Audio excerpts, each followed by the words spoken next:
Assalamu alaikum student. Our today's topic is gene interaction. Before we start with the gene interaction, in our last lecture we have studied about the deviation in the Mendel's ratio. Now, as we know, deviation is the exception or the difference seen in the Mendel's experiment, in which all experiment we find this deviation. As we know, the Mendel's has postulated, Mendel's has given three laws, that is law of dominance, law of segregation or purity of the gametes, and law of independent assortment. Among these three laws, two law was not universally applicable, only one law is universally applicable. You know the reason. Then this is called deviation, because when the Mendel's has carried out the experiment, he, according to what his finding was there, he has given the laws, and we have postulated the laws after his discovery. Means we have discovered what all things, it comes to a conclusion. Now, since they come to know that the gene interaction, they say after Mendel experiment, many experiments were carried out after his experiment, after his finding, and they come to know that many times the law of dominance is not applicable, because in certain plants and animals the law of dominance is not there. In that cases, incomplete dominance are being seen or co-dominance are being seen. We will study what is incomplete dominance and what is co-dominance, because these two topics are there in the gene interaction, and today's topic is gene interaction only. उसके बाद many experiment, जैसे मैंने बताया कि Mendel's के experiment के बाद कई सारे एक्सपेरिमेंट किए गए और उसमें थोड़ा सा चेंजेस देखने को मिला, और इस चेंजेस को जब देखने को मिला तो मेंडल्स के लॉ को थोड़ा मॉडिफाइड किया गया by the name new Mendelism. हमने लास्ट टाइम पढ़ा था न्यू मेंडेलिज्म मतलब क्या, कि मेंडल्स के बाद जो फाउंडिंग हुई है, जो मेंडल्स में थोड़ा सा एडिशन हुआ है, उसको न्यू मेंडेलिज्म बोलते हैं. उसको दूसरा नाम भी है जिसको बोलते हैं पोस्ट मेंडेलिज्म. ठीक है, मेंडल्स की लॉ जो था, जो फाइंडिंग थी, वो रॉन्ग नहीं थी, लेकिन it's applicable to certain plants and animals. बाकी दूसरे प्लांट्स और एनिमल्स में इनकम्प्लीट डोमिनेंस भी देखने को मिला और को डोमिनेंस भी देखने को मिला. इसी वजह से थोड़ा सा डेविएशन आया. एक लॉ में अभी तक कोई डिफरेंस नहीं आया, जिसको बोलते हैं लॉ ऑफ सेग्रीगेशन और the purity of the gamete, second law, जो हमने पढ़ चुके हैं. अब जीन इंटरेक्शन होता क्या है?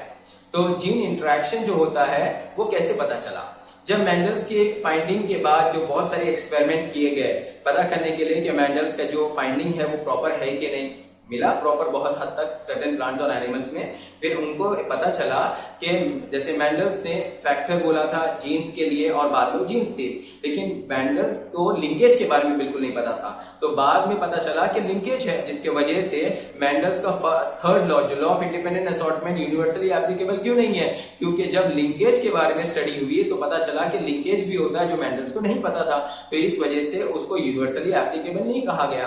तो इसके वजह से that is after Mendel's experiment discovery many experiments were carried out. बहुत सारे एक्सपेरिमेंट कैरिड आउट हो गए. On the basis of their observation different patterns of inheritance और the gene interaction was discovered. different pattern of inheritance, different pattern of inheritance or gene interaction was discovered. ठीक है, तो Mendel's के experiment के बाद जो कई सारे एक्सपेरिमेंट किए गए, on that basis different patterns of inheritance come into existence, comes into light, and also the gene interaction was discovered, जो आज हम पढ़ने जा रहे हैं कि जीन इंटरेक्शन क्या है. ठीक है, और इसी के बेस पे हमको अभी इसके अंदर क्लासिफाई करना है कि जीन इंटरेक्शन दो टाइप के होते हैं. तो जीन इंटरेक्शन कितने टाइप के हैं? Gene interaction is of two type. एक है इंट्राजेनिक और इंट्राजेनिक इंटरेक्शन, और दूसरा है इंटरजेनिक इंटरेक्शन. तो जीन इंटरेक्शन दो टाइप के हैं, एक है इंट्राजेनिक इंटरेक्शन और दूसरा है इंटरजेनिक. इसका एक और नाम है, वो भी आप याद रखना. इंट्राजेनिक का दूसरा नाम है इंटर एलिलिक, ठीक है। और इंटरजेनिक का दूसरा एक और नाम है जिसको बोलते हैं नॉन एलिलिक। याद रहेगा, ये चीज याद रखना इंपॉर्टेंट है कि जीन इंटरेक्शन दो टाइप के होते हैं। कितने दो टाइप के? एक तो इंट्राजेनिक और दूसरा है intergenic.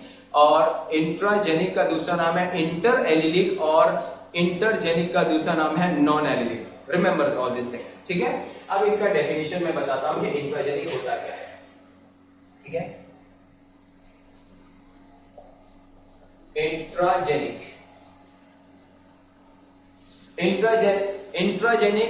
interaction is the interaction occurs between the allele of the same genes. It occurs between the allele of same gene, ठीक है। तो इंट्राजेनिक जो है इंट्रैक्शन, जीन का जो इंट्रैक्शन होता है वो किसके बीच में होता है? तो intragenic interaction occurs between the allele of same genes, इसको बोलते हैं इंट्राजेनिक। अगर हम इसी तरह से इंटरजेनिक लेंगे, ठीक है, इंटरजेनिक, तो आप देखोगे it occurs between the allele of different gene। बस क्या डालना इसमें? डिफरेंट। इसका मतलब इंटरजेनिक में the gene interaction occurs between the allele of different genes, इसको बोलते हैं on the same chromosomes or on the different chromosomes, on same or different chromosomes। याद रहेगा बेटा, बहुत इंपॉर्टेंट है, इसको याद रखना ही है आपको। क्या है? मैंने जीन इंटरेक्शन के बारे में बताया कि जीन इंटरेक्शन दो टाइप के हैं, इंट्राजेनिक और intergenic. Intragenic when intragenic occurs between the allele of the same genes, ठीक है। और intergenic occurs it occurs between the allele of different genes on the same chromosomes or on the different chromosomes। तो ये चीज हमारी complete हो गई gene interaction की। अब इसके अभी हमें टाइप पढ़ना है कि जो जीन इंटरेक्शन होते हैं, जो इसके दो टाइप हैं, उन दो टाइप के एग्जाम्पल कौन से पढ़ना है। चलो let's start with that.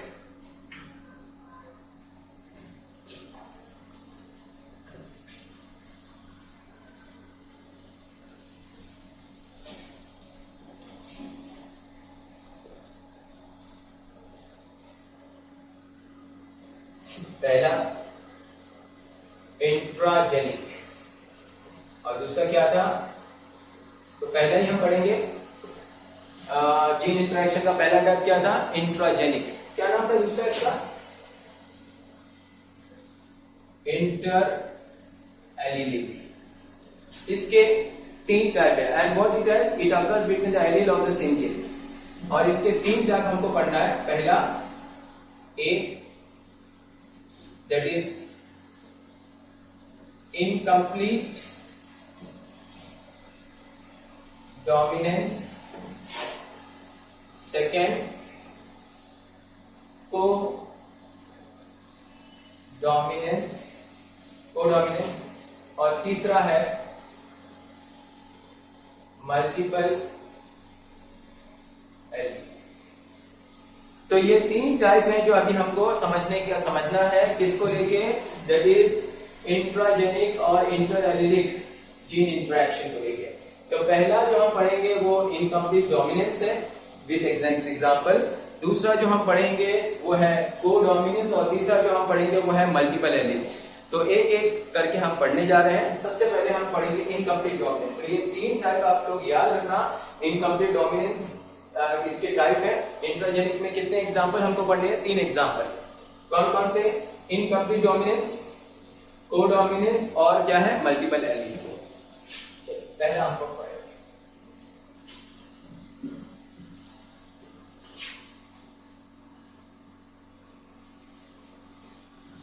Incomplete dominance क्या है? इनकम्प्लीट डोमिनेंस समझाने के लिए हमको एक एग्जांपल लेना पड़ेगा और फिर मैं इसका डेफिनेशन बोलूंगा। इसका एग्जांपल हम लोग लेंगे,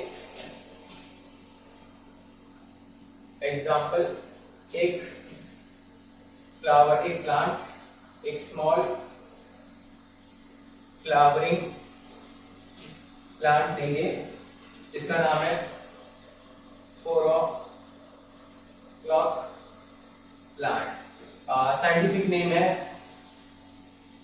मिराबिलिस जिलेपा। ठीक है, तो इनकम्प्लीट डोमिनेंस का एक एग्जांपल हम लेंगे, या स्मॉल फ्लावरिंग प्लांट जिसका नाम है 4 o'clock प्लांट और बोटेनिकल नेम है मिराबिलिस जिलेपा। और इसके अंदर जो शेड मिला है हमको, क्या मिला है, जैसे कि हमने देखा इसके दो होते हैं, इसके दो टाइप होते हैं, एक इसमें रेड फ्लावर देता है और दूसरा इसमें देता है व्हाइट फ्लावर। तो जो 4 o'clock प्लांट है वो दो किस्म के फ्लावर देते हैं, एक रेड कलर का फ्लावर और एक व्हाइट कलर का फ्लावर। क्यों ना हम इसमें क्रॉस करें मेंडल्स की तरह। तो रेड कलर फ्लावर, ये parents, P stand for parents. अगर मैंने कैपिटल में लिखा है तो it is understood we are talking about dominant character, मतलब ये मालूम कर चुके थे कि red colour when cross with the white colour the red is dominant, तो इसीलिए मैंने इसको कैपिटल में लिखा है, और व्हाइट को स्मॉल आर स्मॉल आर। चलो गैमेट्स बनाएंगे आप, gametes capital R and small R. ठीक है, और जब दोनों आपस में क्रॉस करते हैं तो कैपिटल आर स्मॉल आर, ये हो गया F1 जनरेशन। F1 जनरेशन को आपने क्या बोला था? First filial generation, you know this thing. ये फर्स्ट फीलियर जनरेशन जो है आपके हिसाब से क्या मिलना चाहिए था? कैपिटल आर और small R. According to Mendel's law हमको मिलना चाहिए था रेड, लेकिन to his surprise they found that the F1 generation में जितने भी प्लांट, मतलब जो थाउजेंड्स किए थे, हंड्रेड्स किए थे, सभी पिंक मिले। क्या मिले? पिंक मिले। अब how come pink has arise? क्योंकि लॉ ऑफ डोमिनेंस तो क्या बोला था? रेड होगा या फिर व्हाइट होगा, जो भी डोमिनेंट होगा वो आएगा F1 जनरेशन में। लेकिन यहाँ क्या है, एक इंटरमीडिएट कलर आ गया, ना रेड आया ना व्हाइट आया, और क्या कलर आ गया? पिंक आ गया। तो ये पिंक आना, इसका मतलब ये किसको इंडिकेट करता है? इनकम्प्लीट डोमिनेंस को। What is incomplete dominance? When the gene interaction, जब ये एक टाइप का जीन इंटरेक्शन है जिसमें both the gene express themselves partially. Equally नहीं बोलना है बेटा, इक्वली को डोमिनेंस के लिए गया, पार्शियली बोलना है। पार्शियली मतलब क्या? कुछ इसने कंट्रीब्यूट किया, रेड वाले ने, कुछ व्हाइट वाले ने कंट्रीब्यूट किया, और दोनों के मिलके, समझ में आया? पार्शियली दोनों ने अपने आप को एक्सप्रेस किया, और इसको क्या बोलेंगे? Incomplete dominance. क्या बोलेंगे? Incomplete dominance. तो अब इसका एक डेफिनेशन अगर हम लिखना चाहें तो क्या लिख सकते हैं? ये यहाँ पे लिख रहा है,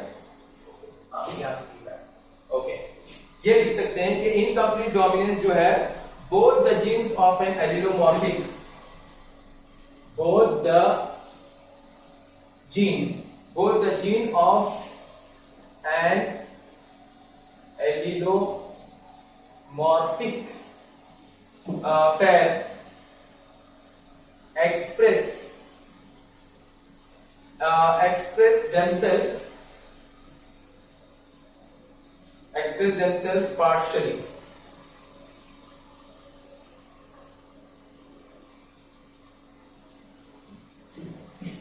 ये डेफिनेशन आपको याद रखना है, बहुत इंपॉर्टेंट डेफिनेशन है। यहां पे क्या लिखा गया? Both the genes of an allelomorphic, ये एलील है, ये दो जीन्स हैं, एक एलील्स में मैंने बताया था, ये भी एक एलील है, ये भी एक एलील है, ये भी एक एलील है, ये होमोजाइगस एलील है, ये होमोजाइगस है, ये हेटेरोजाइगस। मैंने लास्ट टाइम जेनेटिक टर्मिनोलॉजी जब पढ़ी थी हमने डिस्कस किया था। तो यहाँ both the genes of an allelomorphic pair, जो एलिलोमॉर्फिक पेयर हैं उनमें जो दोनों जीन्स हैं, ये दोनों जीन्स दिख रहे हैं आपको, उन्होंने अपने आप को एक्सप्रेस किया है। और कैसा एक्सप्रेस किया है? इक्वली नहीं, पार्शियली किया है। तभी तो हमें कौन सा कलर मिला है? Pink colour. ये पिंक कलर मिला है। तो this is called incomplete dominance. इसी को हम लोग क्या बोलते हैं, इनकम्प्लीट डोमिनेंस। ये तो F1 है। चलो अगर मैं तुमको कहूं कि F2 जनरेशन आप लोग निकालो, तो F2 जनरेशन निकालने के लिए आपको क्या करना पड़ेगा, सेल्फिंग करना पड़ेगा। तो चलो सेल्फिंग, F2 जनरेशन निकालने के लिए क्या करना पड़ता है, सेल्फिंग, या फिर दूसरा नाम क्या है, इनब्रीडिंग। सेल्फिंग या फिर इनब्रीडिंग। अब इनब्रीडिंग में हमें क्या करना है बच्चे लोग, चेकर बोर्ड मेथड बनाना है। प्यूनेट स्क्वायर भी इसको बोलते हैं, चेकर बोर्ड मेथड भी बोलते हैं। From the first lecture we are studying about this. और यहाँ पे आपने एक मेल और फीमेल को सिंबल दिया, यहाँ पे capital R small R, capital R small R, ठीक है। अब स्टार्ट करो, small R capital R into capital R, capital R, capital R small R, capital R small R, small R small R, ठीक है। आप मुझे ये बताओ कि कितना आपको क्या क्या चीज मिला इसमें, रेशियो निकालो। चलो फेनोटाइप रेशियो निकालो, जल्दी बताओ फेनोटाइप रेशियो क्या है। ये क्या है, रेड 1 है। ये क्या है, दोनों पिंक, कितने हैं, 2 हैं।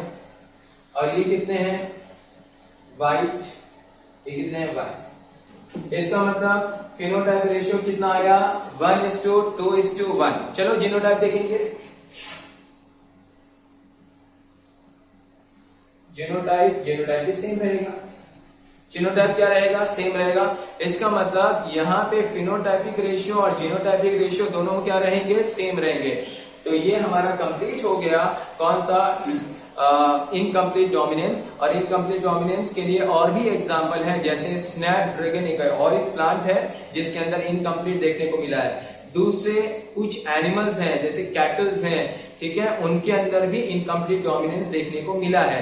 तो यहाँ पे हमें पता चल गया व्हेन बोथ द जीन, जैसे अभी हमने क्या लिया था, जल्दी से बताओ, इनकम्प्लीट डोमिनेंस के अंदर क्या मिला, तभी तो डेविएशन आया। अभी लॉग डोमिनेंस के हिसाब से तो हमको रेड या व्हाइट ही मिलना चाहिए। इनकम्प्लीट डोमिनेंस कब समझ में आया, और इसी वजह से डेविएशन आया, ठीक है। तो इनकम्प्लीट डोमिनेंस भी अगर होता है सर्टेन प्लांट्स और सर्टेन एनिमल्स में। और हमने क्या किया, 4 o'clock प्लांट जिसका नाम था मैरिगोलिस जिलापा, और इस 4 o'clock प्लांट के अंदर 2 फ्लावर होते थे, एक व्हाइट और एक रेड। जब हमने इन दोनों को क्रॉस करवाया तो हमको क्या मिला, पिंक फ्लावर।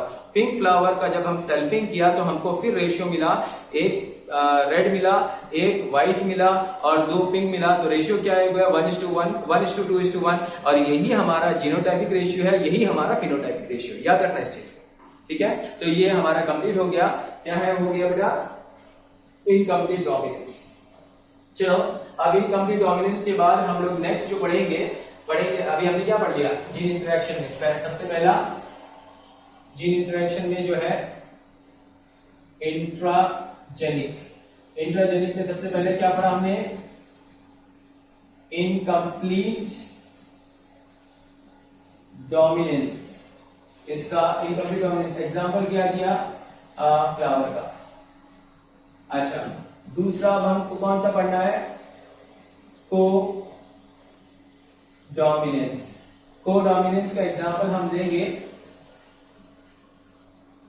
कैटल, ठीक है। अब हम लोग देखेंगे एक को डोमिनेंस क्या होता है और then will start with it.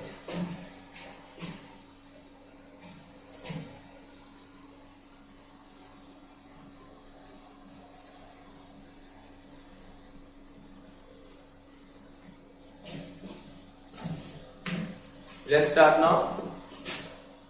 Co-dominance.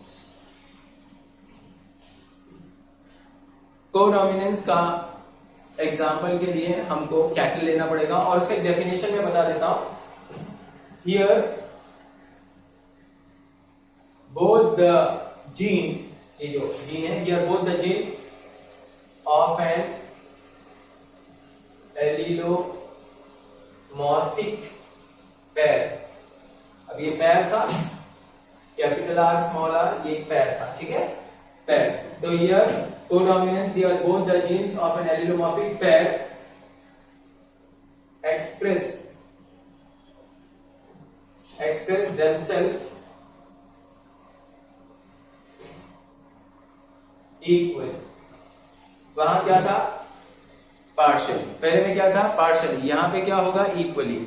याद रखना इस चीज को कि यहाँ पे हमने देखा कि इंट्राजेनिक के अंदर कोडोमिनेंट जो सेकंड है, अभी थर्ड जो अभी हम पढ़ेंगे जिसका नाम है मल्टीपल एलील, तो वहां पे हमने देखा here both the genes of an allelomorphic pairs express themselves equally. ठीक है, अब इसका एग्जांपल मैं दूंगा कैटल, तो ये समझ में आ गया, here both the genes of allelomorphic pairs express themselves equally. तो जरा हम लोग दूसरा एग्जांपल देखेंगे कैटल का। क्या एग्जांपल लेंगे,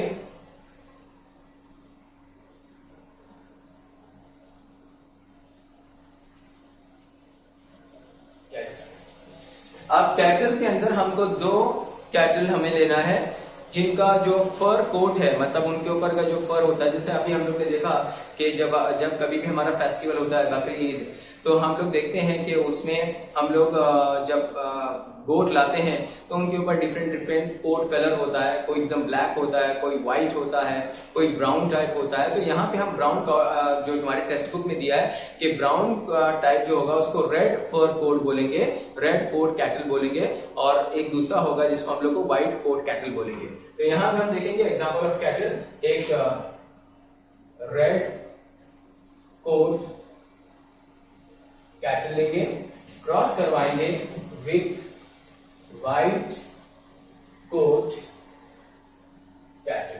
तो यहां पे हमने कैटल के दो एग्जांपल लिए, एक ऐसा कैटल जिसका रेड कोट फर था, कोट कलर था उसका, और दूसरा जो था एक व्हाइट था।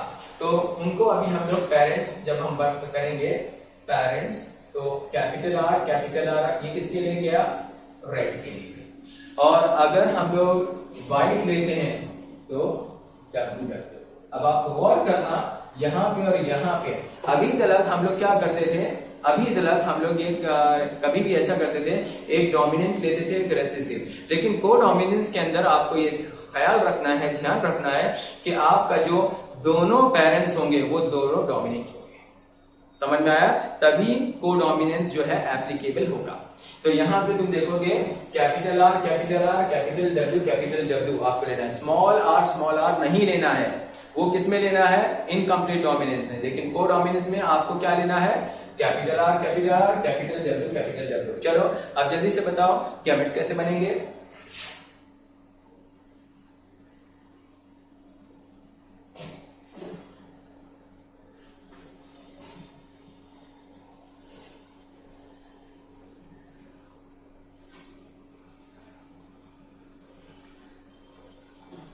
कैपिटल आर, ठीक है, कैपिटल आर और कैपिटल डब्ल्यू दोनों जब साथ में आएंगे, कैपिटल आर कैपिटल डब्ल्यू, ये क्या हो गया F1 जनरेशन, जिसको हम लोग क्या बोलते हैं फर्स्ट पीरियड जनरेशन RW।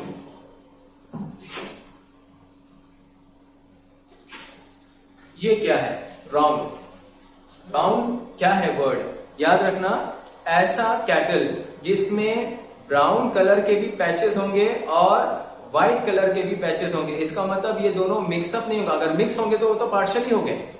यहाँ पे हमको देखना है कि जो कोडोमिनेंस है वो कोडोमिनेंस क्या करेगा, अपने आप को इक्वली एक्सप्रेस करेगा। हमने पढ़ा था कि both the genes express themselves equally not partially, partially होगा तो एक मिक्स कलर आ जाएगा।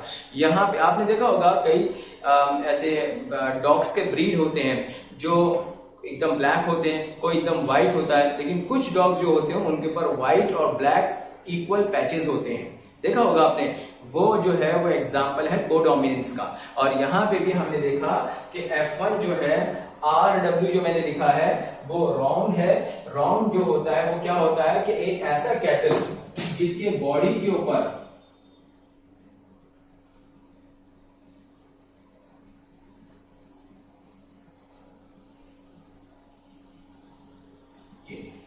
इस तरह से पैचेस होंगे,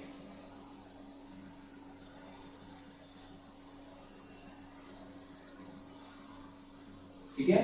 तो इसका मतलब क्या हो गया, मिक्स नहीं हुआ, रेड ने अपने आप को भी एक्सप्रेस किया, व्हाइट ने भी अपने आप को एक्सप्रेस किया, और क्या हो गया, इक्वली आपने एक दूसरे को एक्सप्रेस किया, और इसी को हम लोग क्या बोलते हैं, both the gene express themselves equally. अच्छा, तो ये हमको राउंड मिल गया। अब ये राउंड को अगर हम लोग F2 जनरेशन निकालते हैं, F2 जनरेशन, तो क्या करना पड़ेगा, सेल्फिंग करना पड़ेगा। दूसरा नाम क्या है, इनब्रीडिंग करना पड़ेगा, ठीक है। और इनब्रीडिंग करने की वजह से अभी हम लोग देखेंगे कि इनब्रीडिंग में क्या होता है, ठीक है। इनब्रीडिंग में क्या होता है, F2 जनरेशन के अंदर आप लोग को क्या बनाना पड़ेगा, चेकर बोर्ड मेथड। और चेकर बोर्ड मेथड में आपको दो साइन सिंबल लेना पड़ेगा, एक मेल का और एक फीमेल का, capital R capital W, capital R capital W, ठीक है। तो आप मुझे बताओ, क्रॉस करो, ये चेकर बोर्ड मेथड है, पैरेट स्क्वायर है, come on, capital R capital R capital R capital W, capital R capital W और W एंड W। चलो अभी फिनोटाइप बताओ, या फिनोटाइपिक रेशियो बताओ आप लोग। ये क्या है, red coat colour, red coat colour कितना मिला, एक। ये राउंड मिला, कितने मिले, दो। और ये कितना मिला, वाइट, वाइट कितना मिला, 1। यहां भी सेम रेशियो इसी तरह आ रहा है, दिख रहा बेटा। जो हमने किसमें देखा था, इसमें देखा था हमने, ये हमने इसमें देखा था, ये देखा था हम लोग ने इनकम्प्लीट डोमिनेंस में। और ये किसमें देखा, कोडोमिनेंस में। कोडोमिनेंस में भी रेशियो सेम है, 1:2:1 बराबर है। और कैसे मिला आपको, मैंने बताया, एक क्या मिला, रेड कोट कलर, तो एक मिला, ये दोनों क्या थे, रोवन, राउंड जिसे हम लोग बोलते हैं। और तीसरा जो हमने क्या मिला, वाइट। तो ये हमको पता चलता है कि जब दोनों जीन्स आइडियोमॉर्फिक पेयर में होंगी तो दोनों जीन्स जो है अपने आप को एक्सप्रेस करेंगी, पार्शली नहीं, इक्वली। अगर पार्शली बोलोगे तो किसके लिए जाएगा, इनकम्प्लीट डोमिनेंस के लिए। और अगर किसके लिए बोलेंगे आप लोग, इक्वली बोलेंगे तो किसके लिए जाएगा, कोडोमिनेंस। अब मैं एक और चीज तुमको बताता हूं, हमारा जो ब्लड ग्रुप है एबीओ ब्लड ग्रुप, जिसमें 4 ब्लड ग्रुप हैं, A B A B and O, तो उसको एबीओ ब्लड ग्रुप कहा जाता है। तो ये भी कोडोमिनेंस के ऊपर ही बेस्ड है। और ये इसका भी हम लोग नेक्स्ट एग्जांपल पढ़ेंगे, बुक में दिया है कि एबीओ ब्लड ग्रुप जो है वो किस के ऊपर बेस्ड है, तो it is based on codominance, ठीक है।